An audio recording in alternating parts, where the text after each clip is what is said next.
Truth is, I am Iron Man. I solemnly swear that I am up to no good. What is going on? What are you doing? To infinity and beyond! This is the way. The flux capacitor. Is Star Wars the one with the little wizard boy? Chewie, we're home. Avengers! Assemble. Ah, chills. Literal chills. Hello, fellow fans, to United We Fan, the podcast. United with me is my co-host, the trendy Brian. What's up, Brian? Hey, everyone.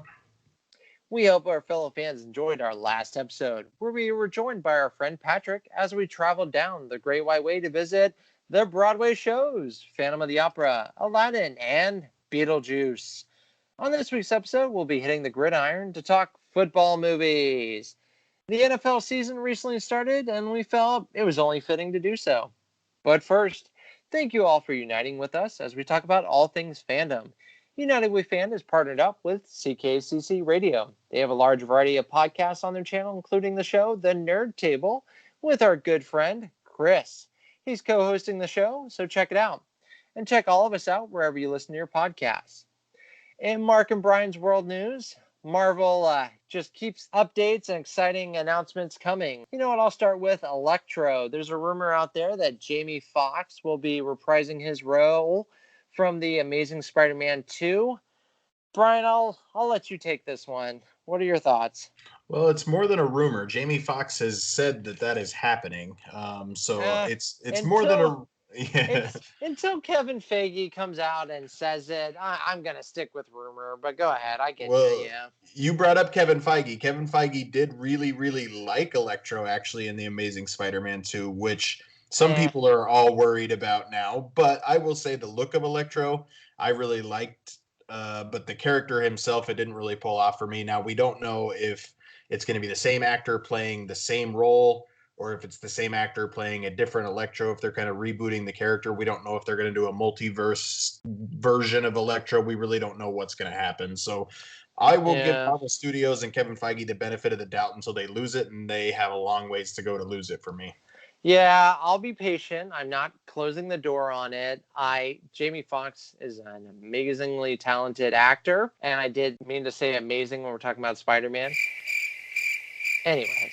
I'm excited for what they can do with it in the right direction. The Amazing Spider-Man 2, oh man, is misguided. But anyways, and then Brian, there was some more casting announcements. What else did Marvel throw our way? Yeah, so they found their Miss Marvel. Miss Marvel is going to be played by an actress named Iman Vellani. She did not even have, when I saw this announcement, she didn't even have an existing IMDb page. So they went completely off the board and found their own Ms. Marvel. Iman Vellani is a Pakistani-Canadian actress. Again, completely off the board. We've never seen her in anything, so we don't know even when her birthday officially is, but she's around 18, 19 years old, so they're casting really young. We're going to watch this girl grow up in front of our eyes. I'm excited to see her on screen for the next 12, 15 years. Yeah, and Miss Marvel's getting a lot of attention with the Avengers game that just came out. It's Marvel doing a great job of introducing the character. Yeah, I actually just played the Avengers video game. I just finished it, and the story that they gave Kamala Khan in that game, she's a big focus of Marvel right now. She's going to do a really good job. That was a really fun video game. I have not gotten to play the game yet. Marvel's Avengers, I would love to. It's on my list. But in the meantime, if you're looking for something pretty to look at and appreciate the art of the game, highly recommend Marvel's Avengers, The Art of the Game. It's from Paul Davies, and the artwork is beautiful, and the detail in the characters and the storyline, it's just something for everyone to appreciate. I did laugh. Brian, did you happen to hear that she rated the Captain Marvel movie rather low on, I think it was Reddit? She was not a fan of the Captain Marvel movie, but she did say how great of a job Brie Larson did as the Captain. I mean, I get along with Iman Vellani. Then Captain Marvel's in my bottom 5 of Marvel Studios films. But I mean, that is what it is. I wanted more from Nick Fury in that movie. Wow. Speaking of Nick Fury, there was some exciting news there too, wasn't there, Brian? Yeah, so Disney is also, whether it's leaked or announced, either way, Disney hasn't said it's not true. There's going to be a Disney Plus series based on Nick Fury as well. With after what we saw in Spider-Man Far From Home and all that kind of stuff, I'm leaning toward this series being Agents of S.W.O.R.D. And if that is what they do, I am 100% there for it. I'm there for it as well. Agents of S.H.I.E.L.D. lost me, and then it kind of won me back, and then it lost me again, and then it ended on a strong note. So I'm kind of hoping they learned some lessons on what to do there, and I trust them on Disney Plus and Marvel to make Nick Fury proud.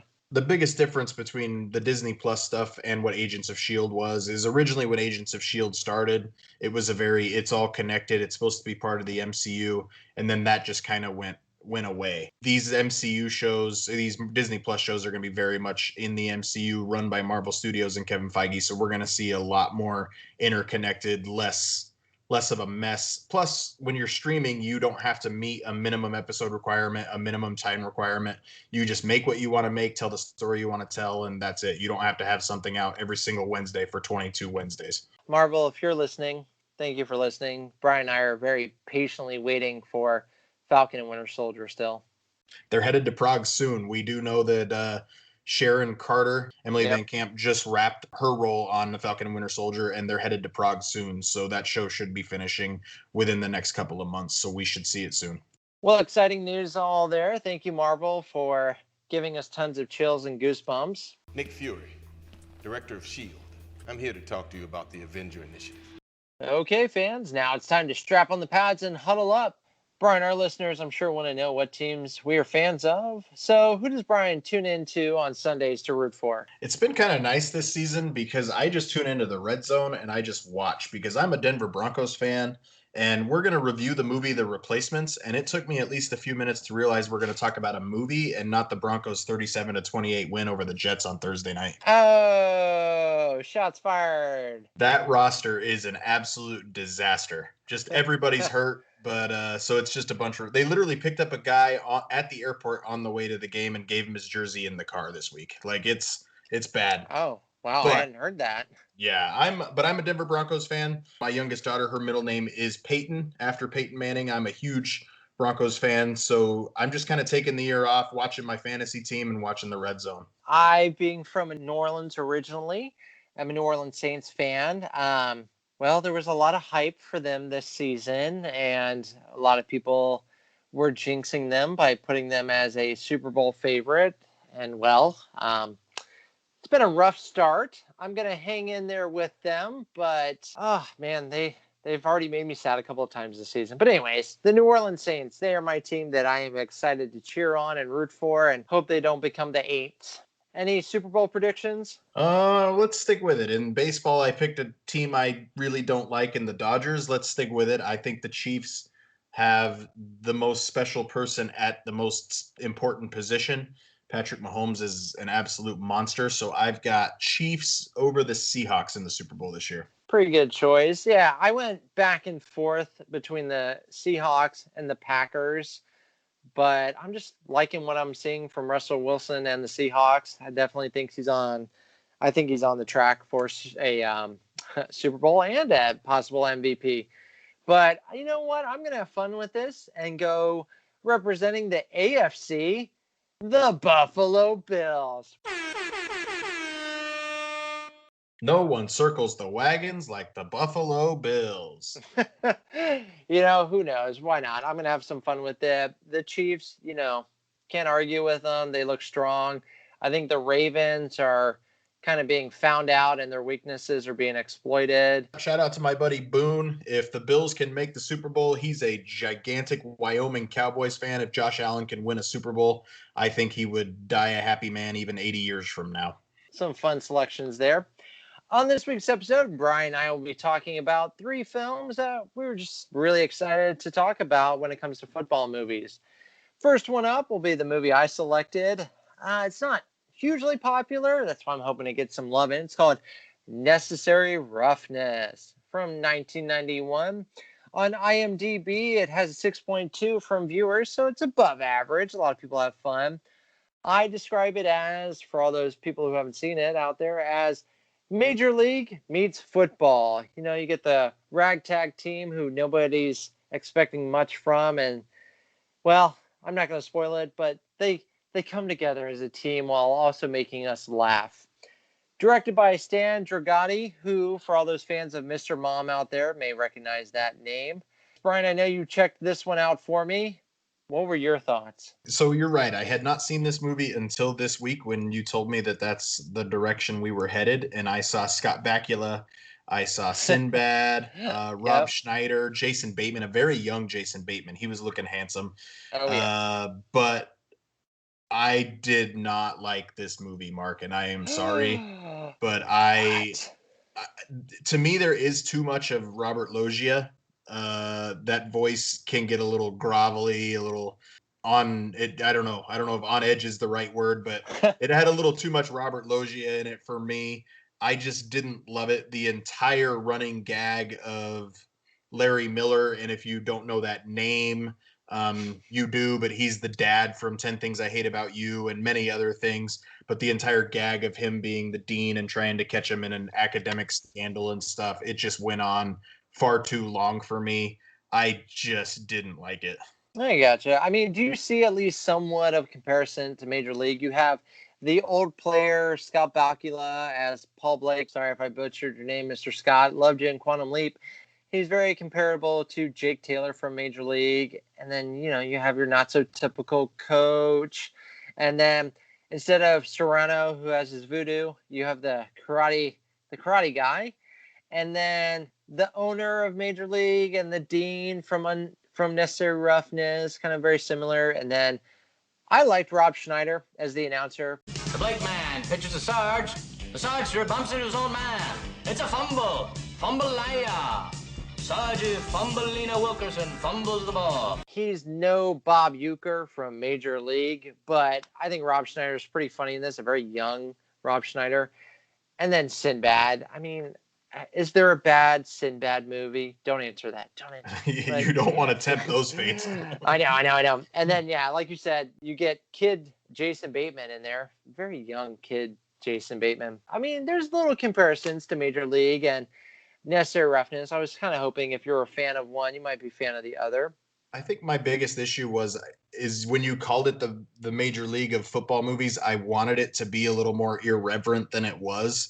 Because Major League, I mean, it's R-rated. It goes out there. It's willing to finish the jokes. Overall, I really enjoyed the Samoan roommate and the offensive lineman Manu. He was far and away, especially when he gets a crush on the girl soccer player kicker on the team, and he plays guard while she takes the shower and stuff. Like, and then he faints when she kisses him. Like, I just really liked that character. But again, I'm very sorry, Mark, but I don't think I'm going to watch this movie again anytime soon. There's the one scene towards the end with the karate character kicks the other team and whatnot. I feel like you eye-rolled it, but the scene after with the ref trying to make the calls about what just happened on the field. Illegal contact! Number 51! Senkutsu elbow thrust! To the up back! Oimawatsu roundhouse lunge kick! To the quarterback! Takatami Answer block to the... Never mind. 15 yards! First down! That gets me every time I laugh. Did any laughs come from you, Brian, with the ref? You nailed the scene that I laughed hardest at. That's for sure. The ref gets a little confused. That was pretty funny. And then there's some famous NFL players in there. You got Dit Butkus making a cameo, Earl Campbell, Jim Kelly, Jerry Rice, Herschel Walker, and even boxer Evander Holyfield makes an appearance as a prison football team. And then also shout out to the composer. It's Bill Conti. For all of you who don't know that name, you definitely know his music. He did the Rocky theme.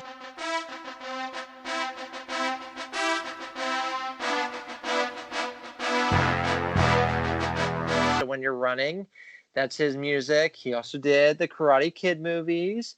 And then the not so great James Bond movie, For Your Eyes Only. And then the train wreck that was Masters of the Universe. Brian, he also did the music for one of your favorite baseball movies, Rookie of the Year. I don't know if I could pick out the Rookie of the Year score.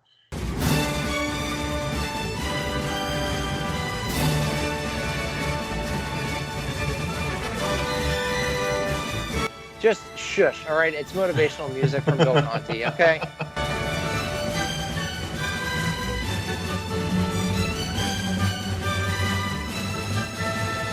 All right, next up is a very beloved football movie. Disney brought us Remember the Titans. Brian, take it away. Yeah, I think you picked Necessary Roughness because it's one of your favorites and not so much one of mine.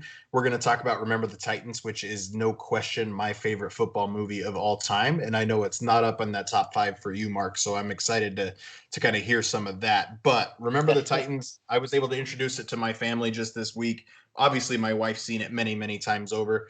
My kids hadn't seen it, at least had not seen it and paid attention to it quite like they did now. Unfortunately, the themes of that movie are still far too real than what they should be today. So there's a lot of good things you can learn from that movie anyway, from a social standpoint. But just the way Denzel Washington has never done a bad job in anything. Again, that's not to say he's never made a bad movie, but I think he probably has more good movies than Sinbad, probably. But I love Denzel Washington. His character of Herman Boone in this movie, I really enjoy them dreading him moving in across the street. And then later on, when they qualify for the state championship, all of his neighbors clapping for him and all that kind of stuff.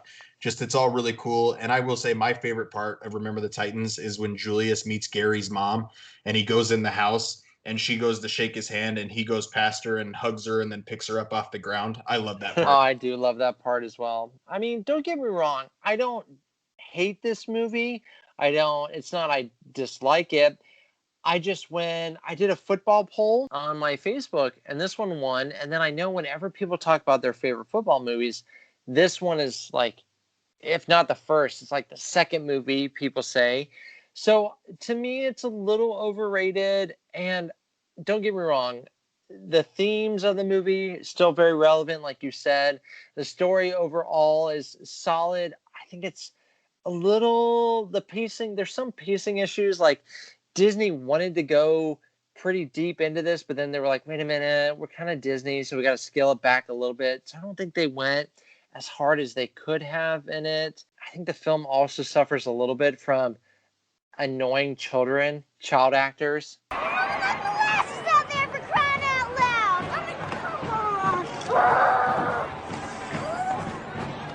Mama, are all white girls that crazy? What? You guys can do better. Like, there's a couple of times where I'm just like, oh, God. So, but it's not like I hate the movie. Brian, if we're going to talk about movies we hate, we'd have to talk about Rudy. Yeah, everybody out there. Brian's going to throw me under the bus for Remember the Titans.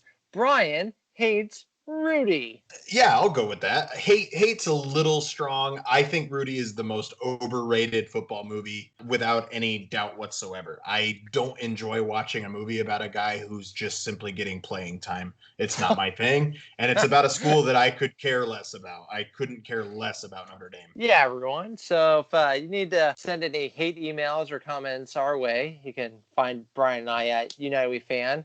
Once again, Brian, not a fan of Rudy, and I don't think Remember the Titans is a top 3 football movie. I love you, Sean Astin.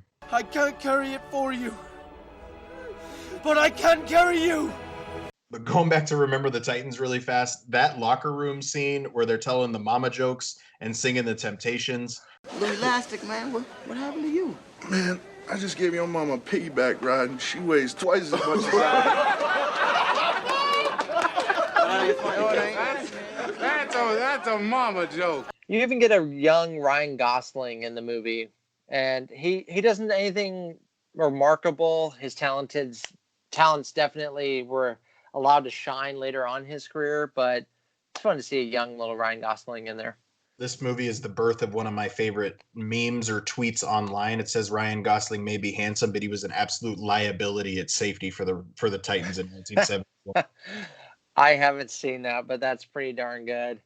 And then it still motivates me when they come out doing their little dance Titan scene. We are the Titans, we are the Titans, mighty, Titans, mighty, Titans. And the fact that wasn't made up for the movie, that actually happened, I love that aspect of the movie.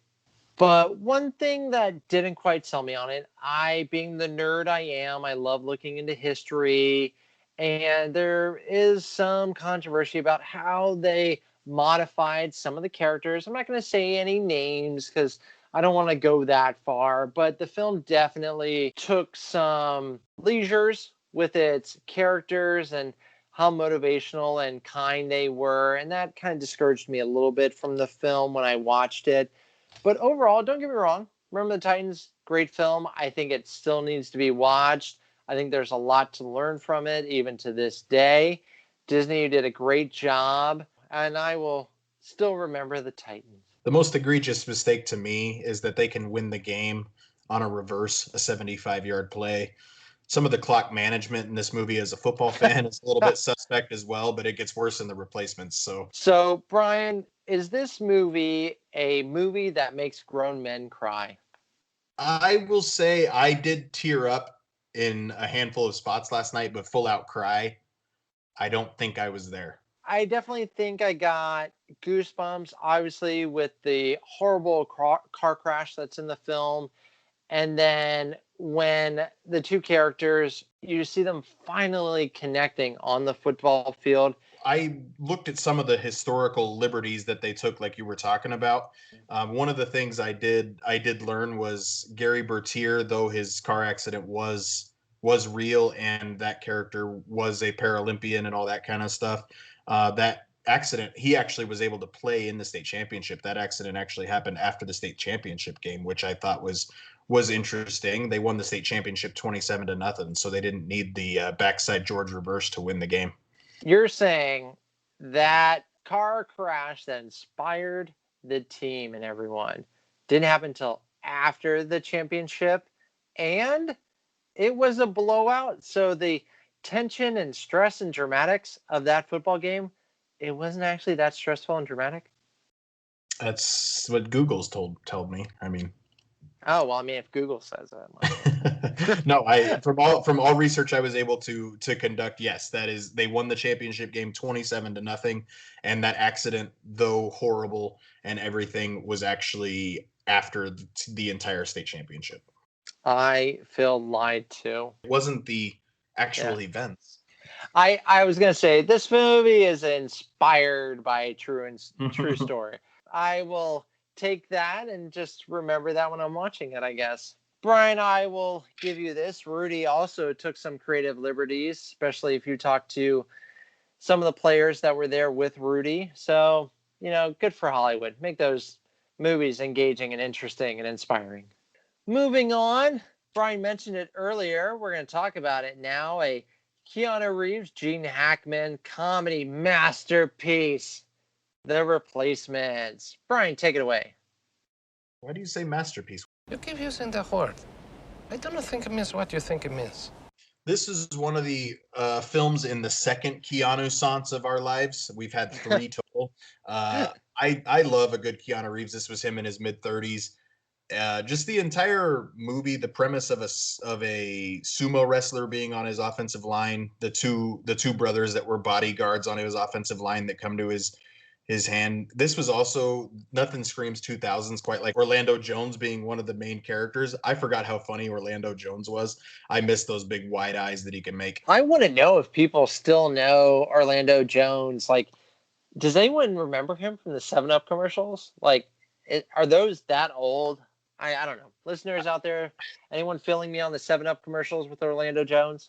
Hey, I'm the guy who makes 7-Up. I also write the advertising. I just came up with a great new slogan. Make 7-Up yours. Make 7-Up yours. I remember him from Evolution. That's what I remember him the most from. He's got some good movies out there. You have Evolution, you have Drumline, and then he even has a small role in Time Machine. Also, it stars a young Roy Anderson from The Office before he met Pam Beesly. You kidding me, Pam? As Brian Murphy, the deaf tight end. I really like that character, especially when he gets to shine bright near the end of the movie. Oh, yeah, definitely. Although he does get sick, or almost gets sick, and I love that part where they're all throwing up and he's trying to sign it.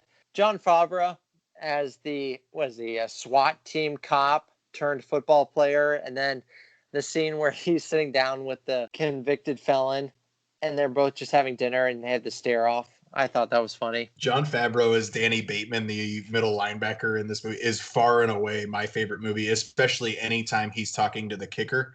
Gene Hackman, the team needs a fumble. And he's like, I need you to get me the ball. I'm going to get you the ball. I need you to get me the ball. I'm going to get you the ball. And the scene just goes on and on. He gets Bateman fired up. Bateman runs out there, and Gene Hackman goes, oh, God, I hope he doesn't kill anyone. He comes back with the ball. They just scream at each other. You got me the ball. I got you the ball. You got the ball. I got the ball. You got me the ball. You got me the ball. Go sit down now, Danny.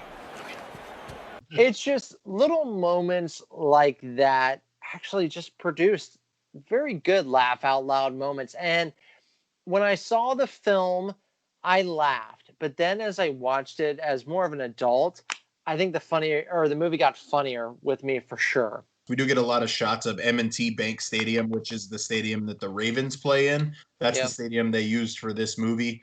I think this movie would be far more popular simply if it was the Baltimore Ravens or the Washington football team instead of the Washington Sentinels and the Dallas whatever and like all those fake teams. If they had used actual NFL teams, I understand why.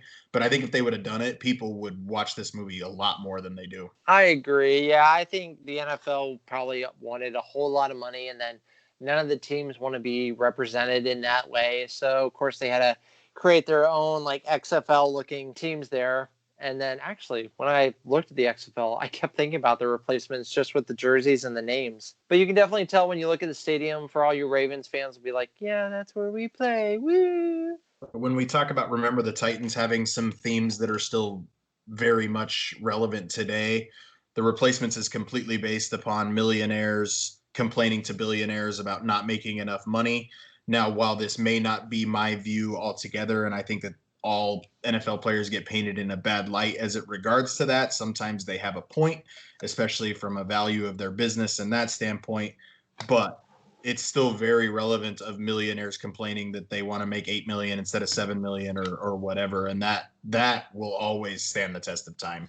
The premise for the movie, it actually happened. There was a time in the NFL where replacement players were used.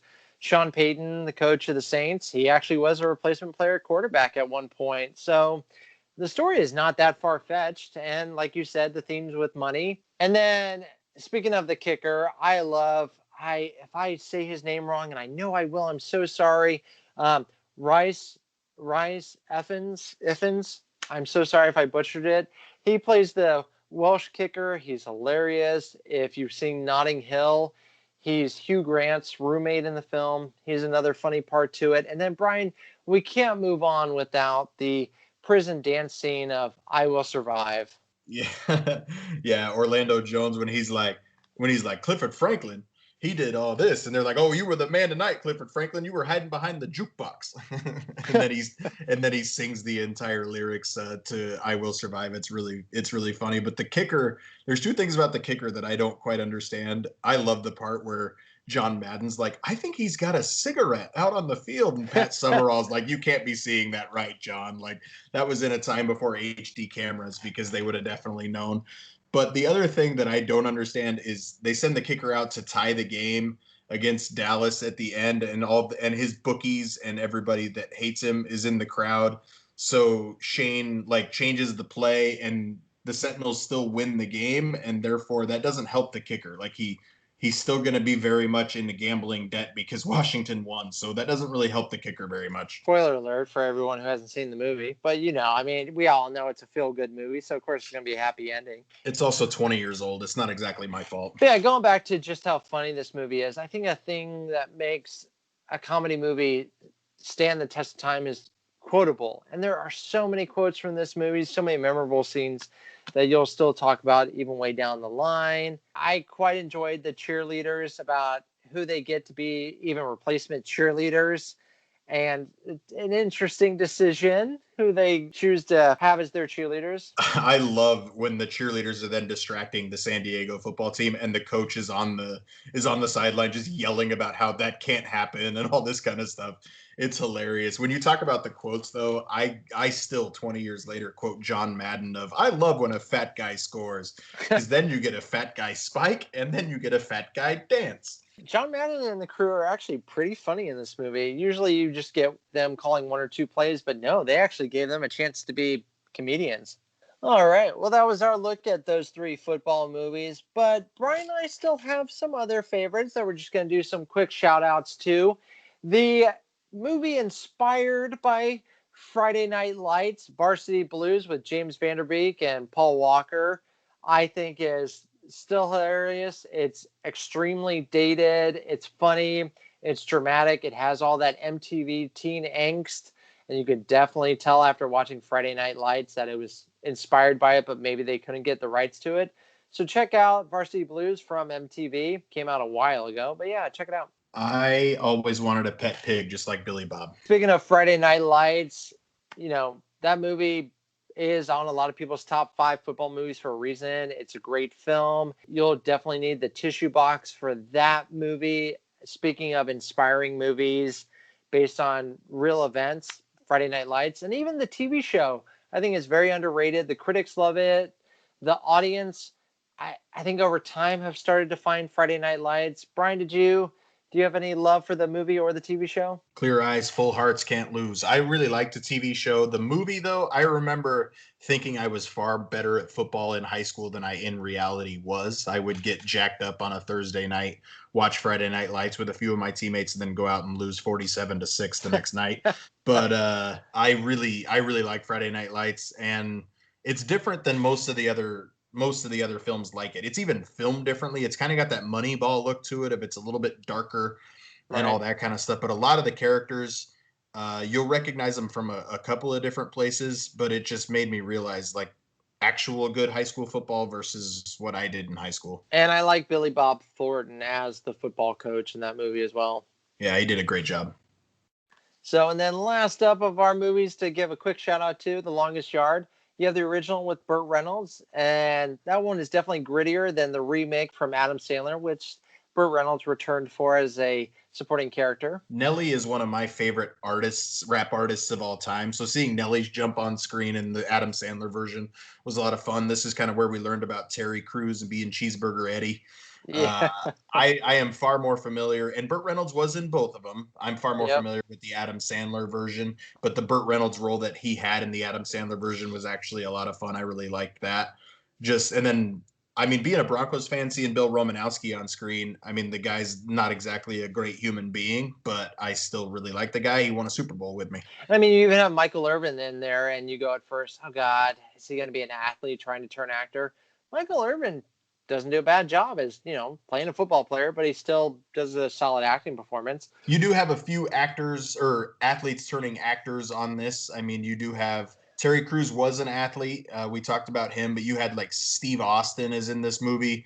Yeah. Tracy Morgan's in this movie. Not that he's an athlete, but no offense, Tracy Morgan. You're probably as athletic as me, but you get all those different ones, all the prison guards and stuff. It's pretty funny. And then shout out to Chris Rock. I like him. Of course, they work together in the grown-up movies, but Chris Rock and Adam Sandler, you can tell they work really well together with the comedy. And then, of course, for all those parents or kids at heart looking for a kid football movie, we can't end the game without talking about The Little Giants with Rick Moranis and Ed O'Neill as the coaches. This one is a little dated if you go back and watch it now. Yeah, but I mean, I think it's definitely up there with the first Mighty Ducks movie as still being a lot of fun. I wouldn't call it dated unless you talk about the Cowboys being successful. Oh! I do anything Rick Moranis is in, I'm in on it. This movie's really, really funny. The fact that they're brothers and all that kind of stuff living in this Texas town. And this movie's hilarious. I mean, it may be a little bit dated, but overall, it's still got some really funny stuff in it that's aged really well. Some of the actors in it, you'll recognize as kids too. What is that? Cheetos. Crunchy or puffed? Puffed. Win. Well, that concludes this episode. We thank you, fellow fans, for listening. Please give the show a rate or review wherever you listen so we can unite with more fans out there. For those listeners who want to get in touch with the show, please do so. Brian, tell our listeners how they can message the show and stay up to date on everything UWF. You can follow us on Instagram at United We Fan Podcast, or please shoot us an email at United We Fan Podcast if you have anything you'd like us to talk about or if you'd like to join us on a future episode. Yeah, that's right, everyone. Please check out our Instagram. We post some fun things on there, and feel free to reach out to us. We welcome any suggestions for future episodes or just some compliments. We'll take them.